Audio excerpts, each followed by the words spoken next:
Imagine, Islamic soldiers force your 10-year-old son to gather wood for a fire.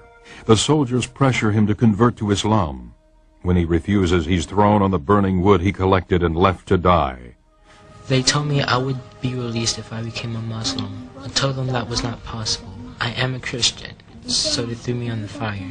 Your son escapes, but the scars remain, a reminder of his sacrifice. Imagine, your teenage daughter goes to Bible camp. On the second day, the students are attacked. One of the attackers secures her hands behind her back, while another holds a piece of broken glass to her stomach. She's told to deny Christ. I did not answer him, so he pressed the glass harder against me. Do you believe your God can help you? He asked. Dripped with fear, she cries out, "Help me, Lord, I do not want to deny you." Imagine, your pastor has refused to register his church with the government. During the service, he's dragged from the church and beaten by the local police. When the officers find a Bible hidden in his shirt, he's beaten with it. After returning home, I felt pain all over my body. It was almost numb at the beginning, but later became so painful that I could not sleep. It is the 5th time he's been arrested.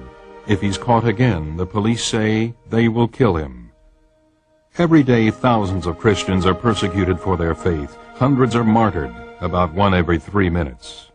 They're not heroes or statistics, they're family. In over 40 nations around the globe, our family is assaulted for their testimony of Jesus Christ. In most instances, the persecution could have been averted if they had simply denied Christ. But they didn't, and they won't. In Sudan, an Islamic army set on jihad, or holy war, has systematically targeted Christians. Death and suffering can be seen throughout the countryside. Countless Christians are being displaced within their own country.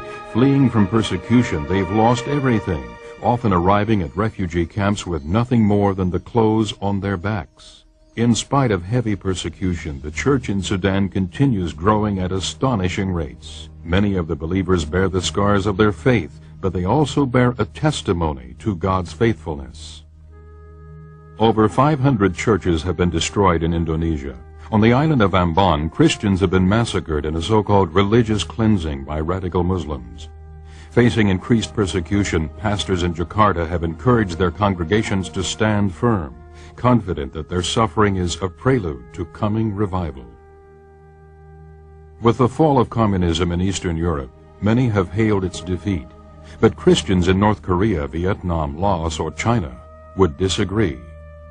Hmong villagers have been imprisoned in Vietnam and Laos after converting to Christianity. Some have had boiling water poured down their throats for simply possessing a Bible in their own language. The Hmong tribe is the largest in Southeast Asia, numbering 10 million. Meeting secretly in homes, more than 2 million have recently committed their lives to Christ. The persecution facing our brothers and sisters is not a human tragedy. It's a spiritual reality facing the body of Christ. We may not be able to stop the attacks, but we can ease their pain. Through prayer, encouragement, and practical assistance, we can fellowship in their suffering.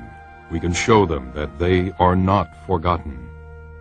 It's hard to ignore their pain after you hear their cries. Pada saat itu, benar-benar kita semua teriak. Kita teriak, Tuhan tolong, Tuhan tolong.